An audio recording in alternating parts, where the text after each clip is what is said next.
I always saw people singing. And I believe that's a superpower of the Black community. We always sing when we are in struggle. If you think about the history of Black people everywhere, as hard it is, as loud we sing. It's like it's the way we heal.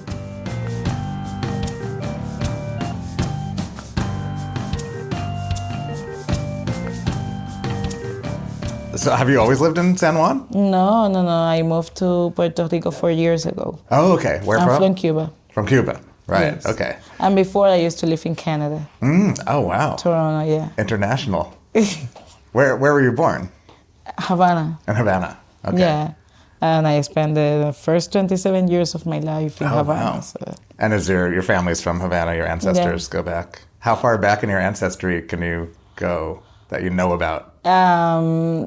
Probably from my great-grandparents. Did you know them ever, or too young? Not really.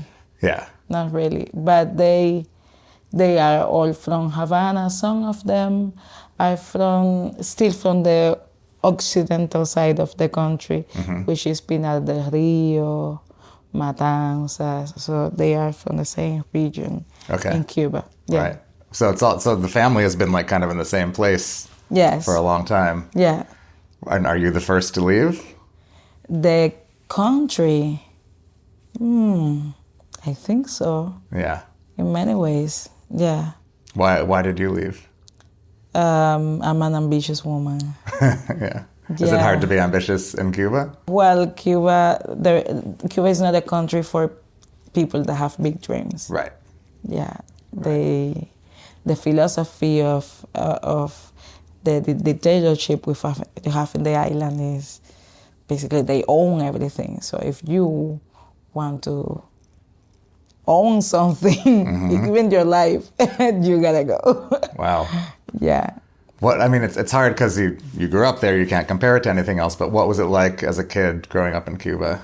I was born in a house where we were 14 people. Wow, how many siblings? No siblings. Oh.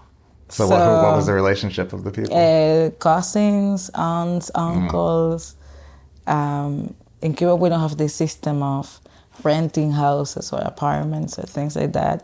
So basically, the family house, grows because people start having kids, something like that. And they don't just go rent their own apartment, they stay. Yeah, they need to stay. There is no way. So for many years, I shared the same bed with 3 other cousins and my grandmother. So honestly, I'm coming from a really poor background. Yeah. And but in my house, even though the situation was really harsh, honestly, I always saw people singing. And I believe that's a superpower of the Black community. We always sing when we are in struggle. If you think about the history of Black people everywhere, as hard it is, as loud we sing. It's like it's the way we heal. So I grew up watching all my aunts and uncles and cousins singing, and when I was born, I was probably the only kid in the family. My cousins were already teenagers to young. So you were much younger than everybody. Yeah. Okay. Definitely, like really, really young. The difference, the gap is probably over 15 years to all of them, right? Okay. So when I was born, I used to see all of them singing and dancing and making music, and for me it was normal. Now I know that that's not normal for most of the people. Right. But in my house, I will hear people singing and dancing every single day. Wow. and they had no intention of becoming artists or being famous. It was just the way they used to live. Right. It was just singing to pass the time. Exactly. Right. So I imitated that vibe of the house for many years. And when I was like 5 years old, many neighbors started saying to my family, Daymé has a really good voice. At 5. They started saying, she's got something special. And they were, for my family, it was more like, she's just a kid in the house that sings because we all sing all the time. But people from outside will look at me and say, hey, take care of her because she's got something. So they started taking. Actually, the first person that put my hands in the piano was a neighbor. So this neighbor, she had a piano at home, and she used to take me to her house, and she would prepare snacks for me and teach me things in the piano. So she said to my parents, Daymé has got a great ear. She can be a musician for real. Yeah. So at the age of 8, I started singing in the choir of my community, and at the age of 10, I started studying at the conservatory of classical music in Cuba. Oh wow! Was that? Were there other people who were 10 years old at the conservatory? Yes, that's in Cuba we have a different system for music. We study music as a career when we are that young. Wow. It's the Russian system and philosophy of music. And that's the reason why there are many videos of young kids from Asia and Russia playing like crazy. So if you're good at something, they immerse you in it and push you. They guide kids to develop technique when they are really young. The same way you do with sports and things like that. It's like you transform your body in order to gain the right technique to play crazy, to gain crazy skills, right? Yeah. It's like the Olympics or something. Yeah, exactly. So I studied choir conducting. I'm a choir conductor of classical music. So that was basically a combination of words, because at home I will see my family singing and playing rumba, folkloric Cuban music, but at school that I will spend long hours. I mean, we study in Cuba from Monday to Saturday from 8 a.m. to 6 p.m. As a 10-year-old? Yes.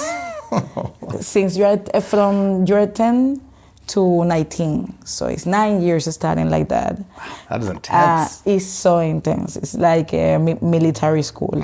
But I have that at home, that combination of rumba, and then I will be studying Brahms, Strauss, Mozart, Schubert, Schumann.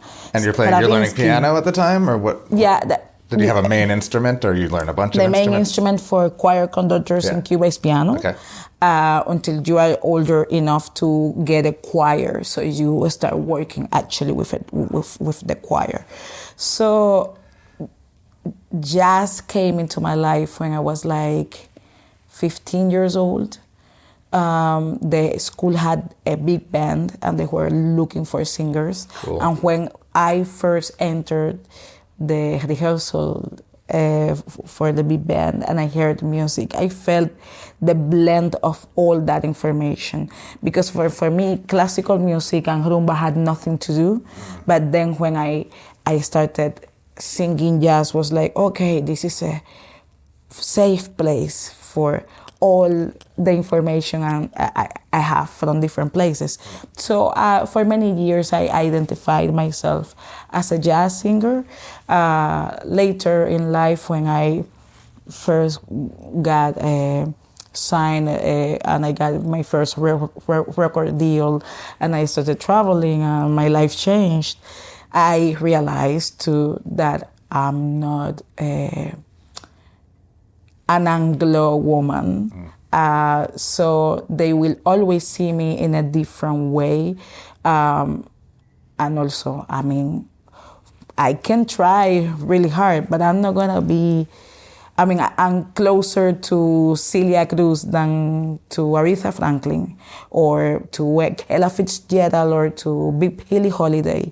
So even though if it doesn't matter how I sing and how much I try, that identity of Caribbean folkloric music from my country, my ancestry, is gonna pop up. So then I didn't step aside of jazz. I just identified more as a Latina singer, and I believe that's my new path now. I'm trying to find my way as a Latina singer-songwriter with this jazzy background that was never traditional because I always sang the songs I write. So I will identify as a jazz singer, but I will not sing jazz standards. Right. So that's even more complicated. So it's always weird to box me. So I always say to people, just unbox me. It's easier that way. Right. That's funny. Yeah. Was your family supportive of, I assume they were supportive of you going to school, and then kind of maybe talk about going to school and obviously getting very, very good and then leaving Cuba, I assume, as a result of being good enough and leaving. Yeah. How did that happen? I mean, they were... In Cuba, it's different than here. When your child has... And I believe it's like that in every poor community. When your child has a talent for music, for sports, your family is going to support you for real. When your upcoming background is middle class or high class, then your family is wondering if you're going to go to Harvard. Right, that's right. Yeah, don't mess around with this music thing. When you go to medical school. Exactly. But when you are coming from a really, really poor background, your family see hope in talent. So of course, when they realized that I had talent for music, I got the support of all my family, but also I got in my back the responsibility of my family. That's what too. I was going to ask. The pressure, right? It's a lot of pressure. Yeah. Yeah. And how did that? As a 10-year-old, what did that feel like? Did you know? Oh my goodness! My mom. When I got in the music school, that school in Cuba is a really, really high-end school.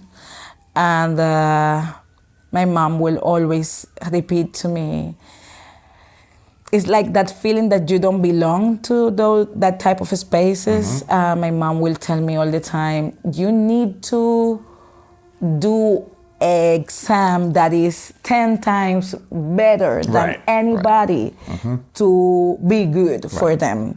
So she put, my parents and my family in general, they put a lot of pressure on me because they were so afraid to lose that opportunity that the ancestors were giving us through me. Right. Oh, so, that's a beautiful way to look at it. Yeah, I mean, Did you feel pressure from the ancestors too? We have a saying in the Yoruba tradition that says, everybody has the crown that can hold and carry. So I have the crown that I can carry, that I can hold, that I can stand still with. Right? So I'm not afraid of my crown. It's a heavy crown. And some people might want the life I do have. And we always say in the Yoruba tradition, try my crown and see if you can hold it. Right. See if you can handle it. It's a huge, it's different for all of us. All of us has. So I feel if I got all of this is because I have the power to manage it. But of course, I feel the pressure of having that type of and as a kid too. Life. That's yeah. It's interesting. I want to tell you about myself for a second. When I was a kid, my father was never in the picture. My mother raised me a young single mother. Yeah. This is in America and Massachusetts, but we're on welfare and food stamps and everything. But the cool thing was everyone in our community was like that too. So my father's black, my mother's white, biracial kid, no money, no father, but I was a totally normal kid because that's my neighbor's situation. And it was a very interesting sort of like insular, magical place where all these kids of different races and different mixes and no one had any money. So I didn't feel poor because everyone was the same. And I had a great life. All my childhood memories are amazing. I'm smiling in every photo. It was really great. Yeah. But I wonder, so it sounds like you knew you were poor growing up. Honestly, because, I didn't know I was poor until I entered the music school. Okay. That's a big difference. But even when you were sleeping in the bed with 4 people, that was just normal? That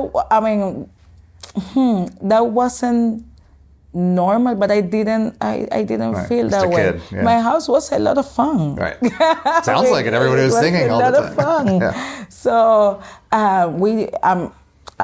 also I was born in the 90s, so we had this big crisis, no electricity most of the days. Whoa. Right? So that's why they will sing more. Because we had no TV, no power at home. So I just thought for many years my house was such a great place to be. And it is, for sure. But now I can see with these grown eyes, and I can understand. I understand the background, and I'm like, wow. I remember the first time I traveled, and I saw a shower, and I was like, okay, how am I going to open this guy? In the 90s. When I first traveled, that was already the 2000s. Right. So I was so embarrassed to ask that I tried for so long, and I never managed how to open the water, right? Yeah. And I knew what a shower was because I will see it on TV and on movies, but I never had a shower in front of me. So I was like, okay, I'm gonna take a shower, right? So I called the reception and I said, I believe the shower is broken because it doesn't work. And the lady said, okay, I'm gonna send someone to check on the shower. So the person came and he just opened the shower for me. And I was so embarrassed that I said, I have taken showers in the past, but I never saw this type of showers. So now as a woman, when I think about it, I was like, I say to myself, wow, I was poor, like for real. Like many things that people just take for granted, I didn't have. Like a bed to sleep myself. The most basic things. Or a shower to take. Or we never had a sink to brush my teeth. I used to have to take a glass of water and a jar. And where did the water come from? We had water, but it was from like a well or a pump or like a. We had. Okay, we had running water. Yeah, running water, so we will get some water. Yeah. And that's we will warm water in the kitchen to take. To take a shower. How Bath, can I say that? Wash, whatever. I don't know how to say. Yeah, I know what you mean. To describe that process of cleaning your body. Wow. Yeah. So, and let me tell you, my grandma never saw a shower either. Really? Did you know your grandma? Oh yes. Yeah. We slept in the same bed? Did you say? Yeah. Okay. Right. She's the love of my life. Yeah. But she passed away and she never took a shower. So when you think about it, it's like, wow. Yeah. Yeah. And now, I spend hours in 5-star hotels, and I have traveled the entire planet. I have done shows in all the continents of the world. Incredible. And when I think about where I'm coming from, it's like, my goodness. So at the same, I'm not rich. I don't have plenty money to spend, but at the same time, when I think about my background, I'm like, you made it. You made it for real, and these type of things inspire others to follow their dreams. You made it for your ancestors. For I made it for my ancestors. Yeah. We say, you are the wildest dream of your ancestors. Yeah. So, yeah. When you say your grandmother was the love of your life, what memories do you have of your grandmother? Many. She just passed away. Oh, sorry. But she was the artist, the real artist. The reference of artistry I always see.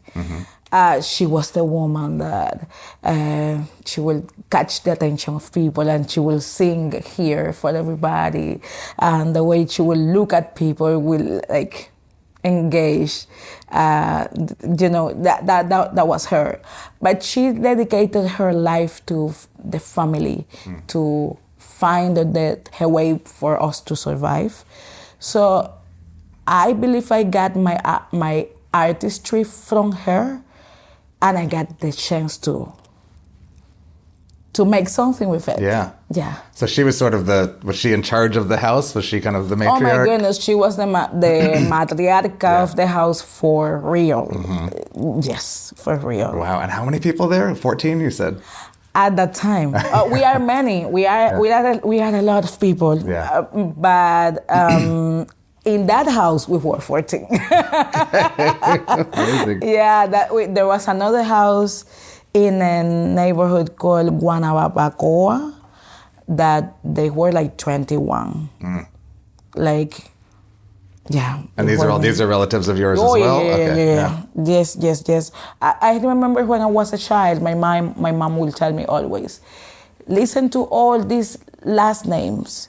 If you find a guy with these type of last names, ask him these other questions. He might be your cousin. So many last names: Suarez, Interian, Diaz, School. Like she will.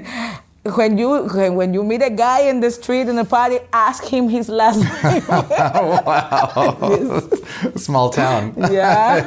Yes, right. No, big family. Right, big family. Either way, yeah. Huge. What were like? I mean, I know very little about Cuban life, like holidays and traditions. Were there times when everyone would get together, when those two houses or more houses, would you meet up for things? Or Well, we don't have many traditions of celebrations in Cuba. Many of them were prohibited. I mean, I never celebrated Christmas. I didn't know what Christmas was, right? So they used to say that was imperialistic celebration, some things like that. So I believe probably the biggest celebrations I had at home were the celebrations of my grandma's spiritual birthday. We as Santa Maria practitioners, we celebrate the day of our crowning. It might be similar to the bautizo. Baptism? Baptism. Yeah, okay. Right? So it's something like that. Right, religious. It's a religious celebration, and is different for each person. So it's like the same, you get baptized. It's the same, we say it's the same, the day you get crowned. Okay. At that day, you bring the bata drums to the house, the sacred drums. Music, always music. Yes. Yeah. So that was the celebration. That was the party. And they will play hard for long hours. Wow. And all the family and neighbors will come, and you serve a lot of food, and they ornament the place with flowers, with fresh flowers and fruits.